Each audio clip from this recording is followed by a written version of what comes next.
And welcome back to my show. If you are new here, my name is Rusty, and this is my channel where I talk about my favorite horror movies, mostly horror, and my favorite music, mostly metal. And yeah, so I decided to do an Amber movie, which is the only one I have, except for Aquaman, which is very weird because I didn't know that was Amber. I didn't know that was Amber Heard. Um, but I just don't pay attention to stuff like that. Um, so I did All the Boys Love Mandy Lane, and then I wanted to choose one of my favorite Johnny Depp movies, and this is the one that I chose. It's one of my favorite, maybe not yours, but it's one of my favorite, and that is From Hell. So we have From Hell now.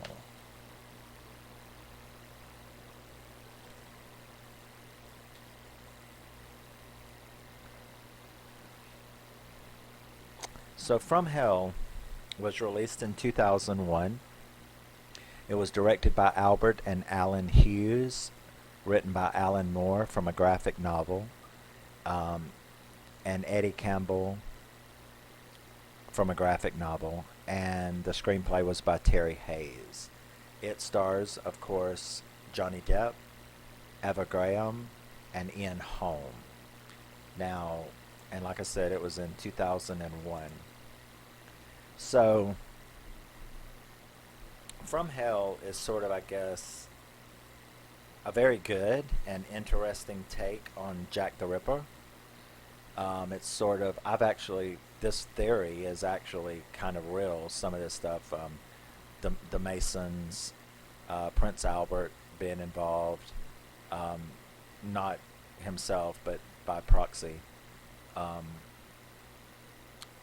so yeah, it's actually one of the many conspiracy theories, and I really like this theory, and I love this movie, and yeah. So Johnny plays a detective, Frederick, and the movie opens with us seeing someone smoking opium in an opium den, and it's him. So he is, and I love the look that they gave him because he looks like an opium addict in this movie.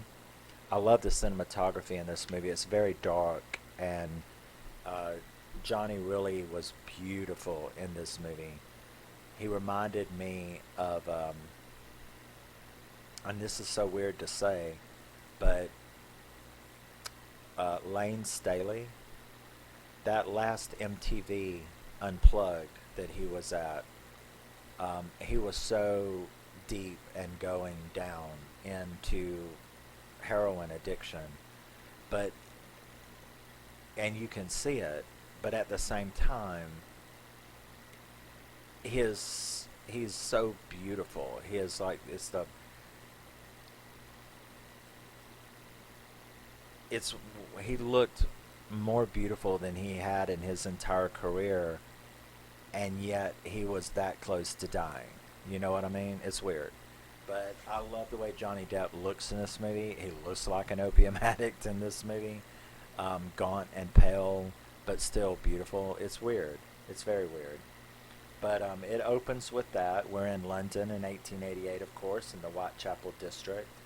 We are introduced to Heather Graham's character, which is Mary Kelly. She's a streetwalker along with her little friends, um, and they are receiving a threat from loan sharks about money that they owe. Not only are they loan sharks, but they're sort of like, well, the local, what do they call that? Where you, I'm not a criminal. I don't know so many criminal terms.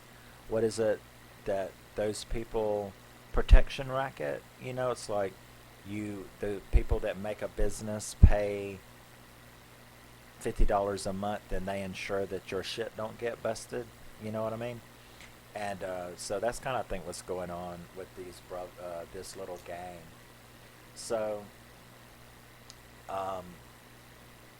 see them threatening Mary about the money that her and her friends are going to have to cough up every week to continue working the area. And we also see Albert, a rich guy named Albert, who has a baby with this girl named Anne. Anne comes up, tells them she's got a beautiful little baby girl. She tells them that Albert's coming, and that she'll help them. She needs a babysitter, but she'll help them get the $4 that they need from him because he's rich. And yeah, so we get to see that. We end up seeing Anne going and meeting him, and they're engaging in activity. And all of a sudden, some people that he knows busts into the room, takes her away, takes him.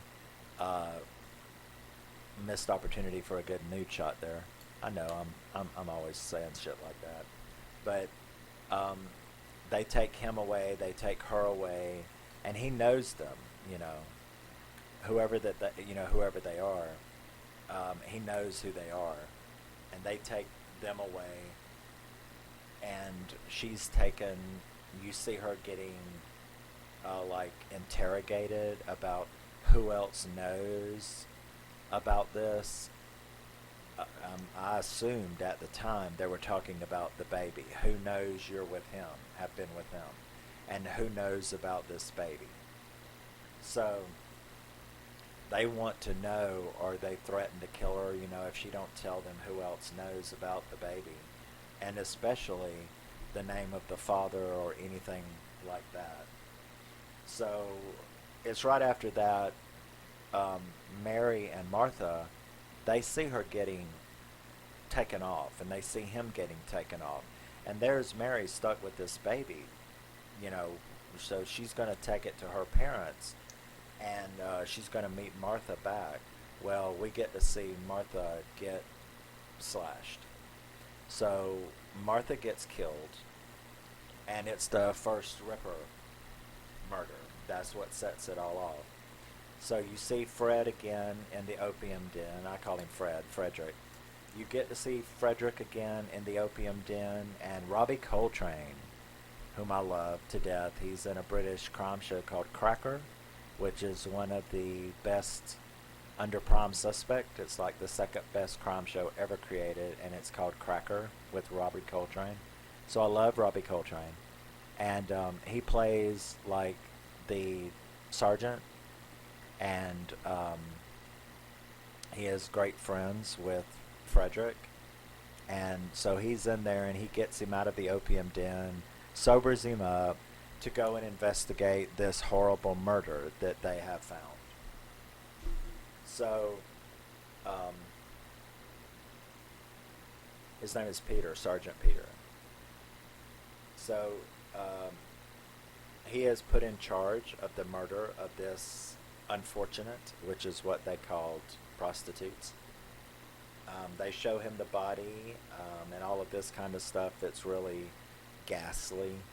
And we see then that Anne is taken off to a hospital where the poor girl is lobotomized.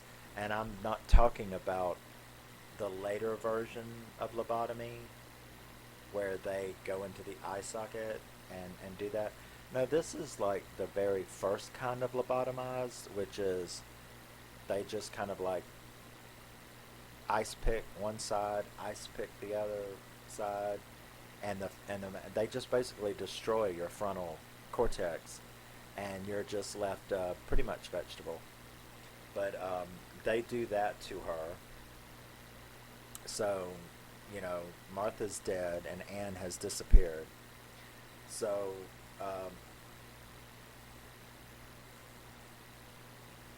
we see, very shortly after that, we see Polly, which was another one of Mary's friends, who also knew about the baby. So Polly, she gets hacked and slashed as well. And um, it's at this time that we learn that not only is Detective Frederick, not only is Frederick a detective, but the reason that he is such a good detective is, and that brings in a supernatural element into this movie, and that is that he is a clairvoyant. He sees things before they happen, and he had had a vision of Polly's murder, but it didn't match Martha. So he didn't know if he was on the right track. But when they find Polly's body mutilated, which they do kind of stick to the correct murders of Jack the Ripper, um, they it's just like his vision had been. So Fred then, tells Peter Sergeant that it's not these guys, that it's not the long sharks, because that's what Peter had thought as well. Um, Now the long shark, the Nichols brothers, now the Nichols boys, they were the gang, and the sergeant had thought that this was them and their protection racket. But he's like, no, no, no, no. This is methodical. It's ritualistic, um, and it's horrid. So he didn't believe that. And there was this. There's a little bit of racial commentary in this movie, because back then, you have to keep it correct. We don't want to rewrite history. So uh, Jews were not very liked, and they were being blamed for these murders. We get to see, and I really like this scene because I like absinthe, and we get to see a scene where he drinks absinthe, and he actually makes it the correct way. Which, if you've ever drank absinthe, there's a couple of ways to make absinthe, and the correct way, in my opinion, I'm one of those that sets it on fire, and that is, you have the glass, you have the spoon, you put the sugar cube on it, you pour an ounce, um, or a shot, you pour a shot of absinthe over the sugar, and then you light the sugar on fire, and wait a few minutes for it to melt some, and then you stir it up in the absinthe, and there you go. As you drip ice cold water onto the ice cube after you've burnt it a little bit, and then stir it up and drink it. And my teenage years,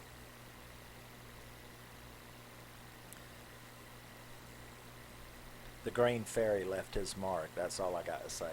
But in Ireland and England, yeah, I like absinthe. But in any event, we get to see him do that. Except he adds some laudanum to it, and I'm like, man, absinthe and laudanum together. Okay, so he's definitely a junkie in this movie, which I guess was kind of prophetic, wasn't it? But so we get to see him do that. We then sort of learn about his wife and child. We don't really know what happens to them, but we knew that there was something about a wife and a child. Um, we see Mary and the remaining friends of hers at the funeral, and they afterwards he tries to talk to them. Him and the sergeant try to talk to them, but they don't like the cops. Prostitutes, dibble, not a good combo. So they don't get very far, and but we see them later in the room trying to figure it out themselves. What could be going on?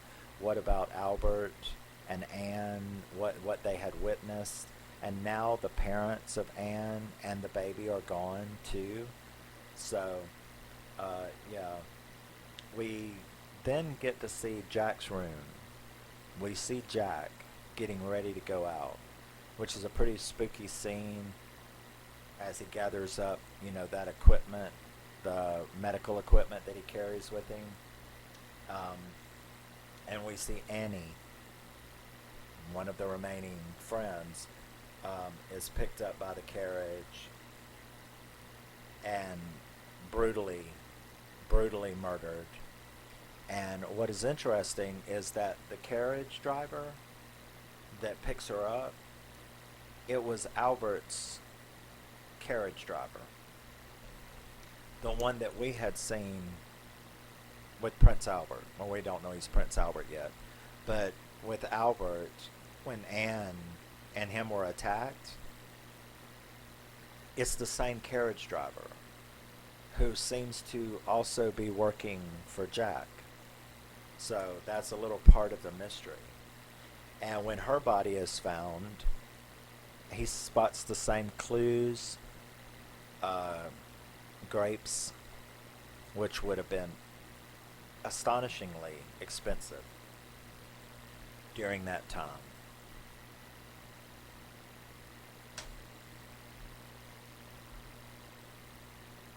That's Mr. Allergy saying hello. And no, that's not absinthe. But, so that's a little bit of the clues. There's some clues. It's very ritualistic. They always have, grapevines, the little cluster that you pull the grapes off of. So that's part of the thing. He records the scene and he notices the star. So next we get to see the Elephant Man. We get to see the Elephant Man in hospital where they're talking about him, which kind of blows me away because that movie makes me cry so much. And they did a really good job showing the Elephant Man. It really did look like John Hurt's Elephant Man in the movie. So we get to see that, and that's where Fred has came to try to consult with some doctors about this, the evidence that he has recorded from these crime scenes. So that's where he meets this Dr. Farrell person, which I think they used Dr. Farrell as sort of a. I think they tried to stick the other conspiracy theories in there here and there, because this Dr. Farrell, he kind of matches one of the conspiracy theories about who Jack the Ripper was, and this is where he meets him, and ends up going to Sir William, who used to be, he's actually the Queen's physician, but he used to also be a surgeon. So he ends up talking to Sir William, who explains to him what is it, a Liston knife? Because when he describes what this Liston knife looks like, the doctor is able to tell him that it's a special type of filled surgical knife that was specially made for amputations, because in the battlefield you didn't want to be sawing and stuff on guys that didn't have anesthesia, so this special, extremely sharp, and crafted in a certain way to allow you to, amputate really quickly, and it's called a Liston knife. So he gets advice. Not only does he get advice, but the doctor has no problem at all realizing and spotting that he is a opium addict, and ends up asking him, how long have you been chasing the dragon? So he also gives him some meds, as well as all of this advice. He gives him some meds to try to decrease his dependency and stay off the opium as much as he could, because he's definitely going downhill with it. So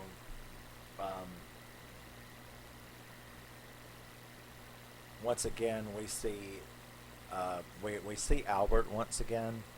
So we know he's still fine. He's still out and about. We see him getting into his carriage, and then the next thing you know, we see what appears to be the same carriage, but only because it's the same driver up there, is picking up Annie. And that's where, of course, we have seen um, that he's the same driver, but now we also get to see him in Jack's room.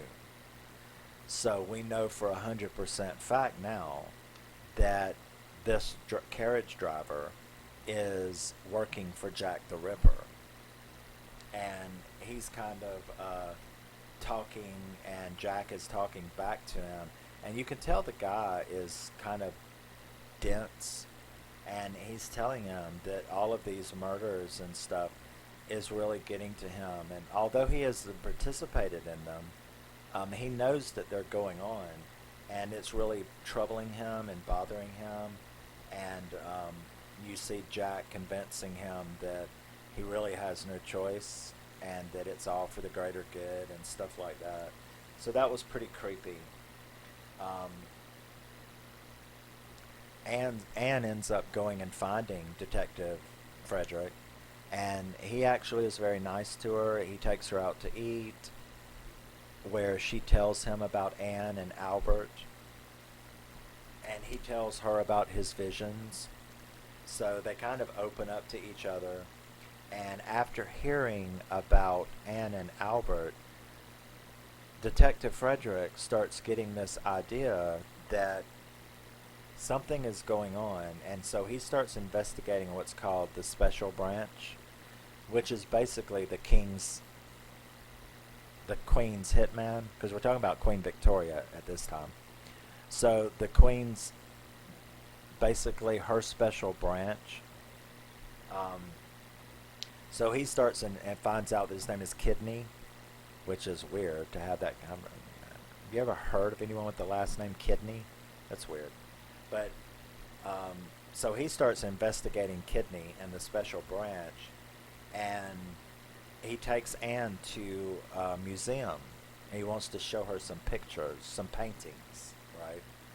So he shows her all of these paintings, and after the painting of Queen Victoria, the painting next to it, he shows her that, and he can tell. He didn't want to tell her. He wanted to see her face. And when she saw this picture, she was stunned. She's like, that's him. That's the guy that was with Anne. And we were there when they married. They actually got married in a Catholic church. And he shows her the thing across the bottom, and it's like Prince, whatever his name is, Prince something Albert. It's Queen Victoria's son in any event. So it's Prince Albert. And that really, sort of seals it for Detective Frederick. He's like, holy shit, I think, there's a madman going on here, but there's also something behind all of this. So he ends up telling Mary about his wife dying during childbirth, so now we know what happened, in that situation. And that he knows about Albert, and he goes to tell Sir William. So he goes to talk to Sir William about his suspicions that this girl was with Albert. The royal family is Protestant, not Catholic. So for Queen Victoria's son to have impregnated and had a child with a commoner and gotten married in a Catholic church would be way kind of unacceptable. So he goes and tells Sir William that this is his suspicions, that it's Albert who is killing these women because they all know about this and were witness to his marriage to Anne in the church. Dr. or former surgeon, but Sir William then informs him that that's not possible. And he explains that the reason that that isn't possible is that because these murders took very precise action, and that Prince Albert has syphilis, advancing syphilis, and although he was still okay right now, he had a tremor, shakes in his hands, and that he is just not physically capable of carrying out the kind of precise butchery that was involved in that. So that kind of blows, Detective Frederick's theory out of the water. So um, we are then introduced to the fact that we see Dr. Farrell, whom we only see from a corner. But remember, I think the reason that some of these characters were in there was to sort of put into play the chess pieces of the various theories about who Jack the Ripper is in real life. And Dr. Farrell is one of those conspiracy theories. And we see him joining the Masons, um, which in Europe, the Masons are considered like the order, the Illuminati, stuff like that. The Masons, especially in Europe, especially in Britain, I know, I lived there. Being called a Mason can sometimes be like an insult. Like, you're a nut, you're a cultist, uh, you know. So the Masons, unlike here in America where the Masons aren't, the Masons Lodge, the Masons aren't quite as, they're thought of a little bit differently, but not much. But in Europe, especially England, the Masons, the Masonic order it's very dark. It's got a very dark reputation in history, in the people's minds. You know, to be a Mason is, well, I guess it's akin to what some people here call being a Scientologist or something.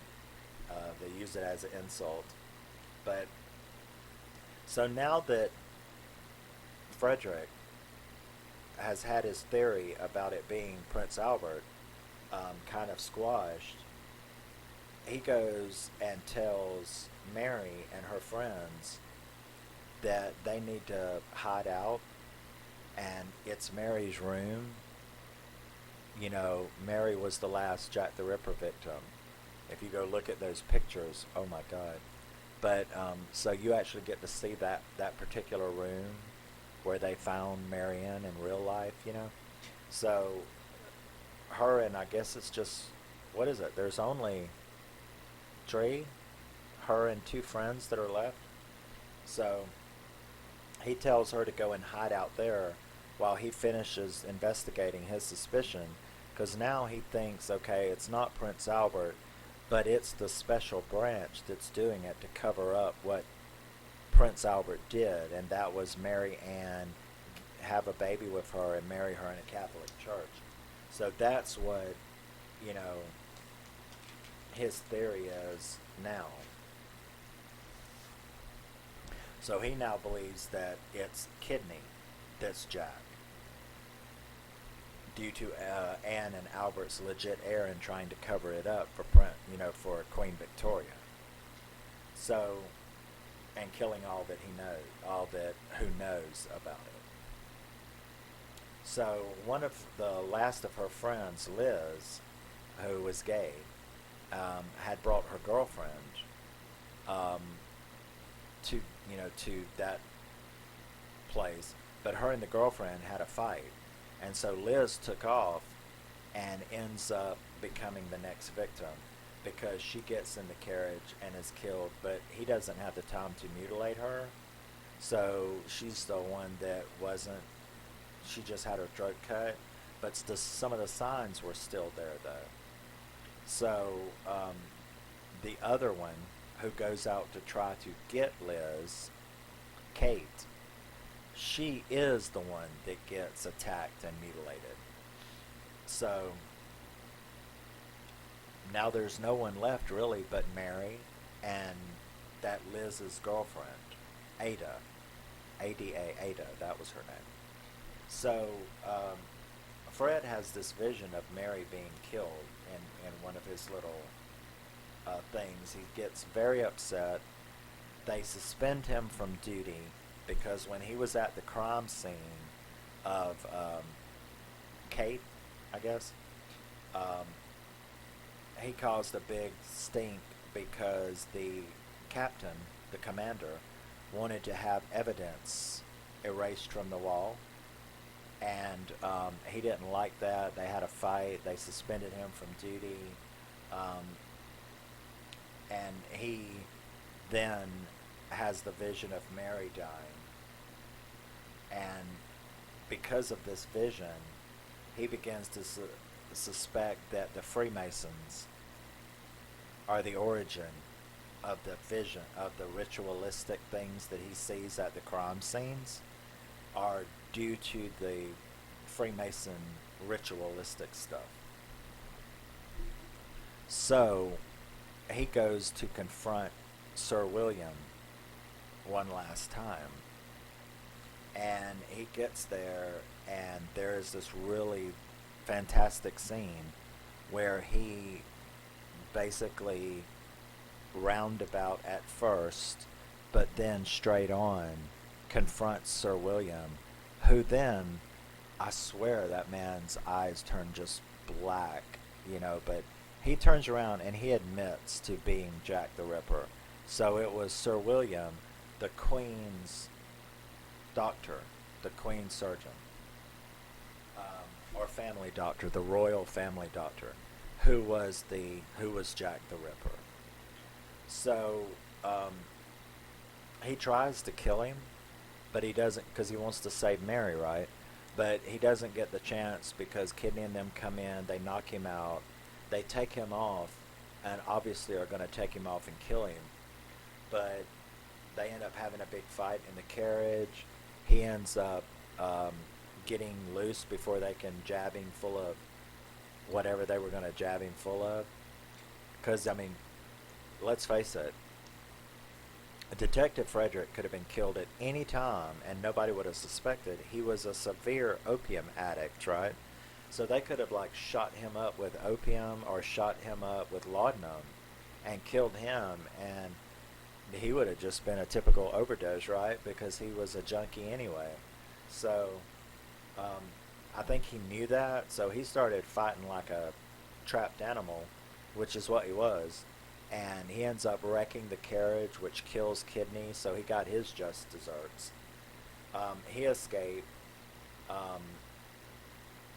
Then we see Sir William show up to Mary's room and get in to Mary's room because they had been following them. So they had actually followed Liz and Ada back, and that's how they knew the carriage driver. That's how he knew where that little safe room that that Detective Frederick had gotten for them. That's how he knew where that was. So we see him, William, show up and go in there and just, well, go look at the pictures online of the crime scene of the last Jack the Ripper victim. And yeah, so it's grotesque, the scene, and especially if you've went and looked at the photos. But when Frederick gets there the next day after they've found Mary and they're dead, he throws a fit, almost chokes out the commander, who actually reinstates him and tells him to chill out, that everything will be fine, because they want to keep an eye on him. So part of this was true. They were being killed because of what they knew about that. But also this guy was crazy, and it was a bunch of Masonic ritualistic stuff. And that's the reason why this guy he had lost his mind, obviously. So when Frederick is up at the bed, though, and this is the twist, when Frederick is up at the bed, because you certainly can't tell who this is, right? This body. But there is one thing that you can tell, and that this girl had blondish, brownish blonde hair, dirty blonde, light brown. But Mary was a redhead, like a real redhead, like ginger as fuck red hair. And when they see him looking at something and noticing it, and they're like, is there something you're noticing? He's like, no, not at all. Because he knows now that that was not Mary Kelly in that bed. It was Ada. That's who was in that bed. So I really like that they kind of added that little twist. But it was not Mary Kelly that was in that bed. It was Ada. Because you couldn't tell. But he could tell because it had brown hair and Ada and Mary's got red hair. So William is then judged by the Masonic Lodge, who sentence him to being lobotomized like Anne was, and they fix him. They lobotomize him, so he's a vegetable, just like Anne is, and the secret is kept. And you see um, someone reporting this to Queen Victoria, who is like, we just told him to take care of this matter in an appropriate fashion, not to do this slaughtering and crazy Masonic stuff. You know what I mean? So she claims not to have known, but they were supposed to take care of the problem, but not the butchery. So kind of left up in the air. Did she want them killed, or did she just want them all disappeared, or did she want them all lobotomized? It doesn't really matter, because like she says, in the end, they got what they wanted. She just didn't think the butchery was needed, but it all worked out for them in the end, right? Rich people, corporations, royals, whatever. Um, they may express remorse or disregard, you know. Well, I didn't want it done that way, but I wanted it done, just not that way. But I guess in the end, we got what we wanted. I just didn't tell you to do that. It's like, you know, I want this person gone. And then they kill them and hack them up. And you're like, I said I wanted them gone. I didn't say, I mean, you know, gone could have meant like, I don't know. Can you have just like shot him in the head once? Did you have to butcher him and hang him from a tree? Or it's like, I just meant gone, like pay him off and gone. So you can always, what do they call that? Deniability to yourself and to others. I just said I wanted them gone. I didn't say I wanted them cut up like a steak, you know. But, um, so Sergeant Peter, you know, is asking Fred because the bartender had a note for him, and it was from Mary, who said that she had gotten Anne's kid, and that she had moved back to Ireland and was living on the coast in Ireland, and for him to come. But he knew that he was being watched, right? Forever watched. Because there's no way the royal family is going to allow this to ever be known. Albert, syphilis, prostitute, kid, heir to the throne from a prostitute. Really? You think so? No. So he knew that there was no way. So he burnt the letter and he said, that is not possible. I can never leave. I can never do anything. If I went, they will know. They will. And he was right. So he decides that he's going to stay. He's not going to see them anymore and just continue working as the detective. And that's where the movie gets very, very sad, because it ends with, just like he had done many times through the movie, you see Sergeant Peter coming in, and asking him to get his ass up because he was stretched out in an opium den. And he's, get your ass up. We got to go to work. Only this time, he wasn't gonna get up because he had OD'd and he was dead. And I think he did it on purpose. And the reason the movie let us know that he did it on purpose was because when the sergeant opened up his hand, he had 2 coins in it. Now, at one of the murder scenes, he had put those 2 coins on one of the murder victim's eyes. And when the sergeant asked him, "I've never understood why people do that," he explained to him that it was a ritual, that it was for the ferryman to ferry you to the afterlife, and that's your payment for the ferryman. So when he found him dead, I liked Robbie Coltrane's reaction to it. He was very sad and he started crying because he really loved him. They were friends. And when he opened up his hand and there was those 2 coins, that's when he knew that Frederick had done it on purpose, that he had committed suicide because he had payment for the ferryman in his hand. So he put it on there, and there you go. That's the end of From Hell. And you see Mary Kelly about 6-7 years later on the coast with the girl, and she's fine. So that's it.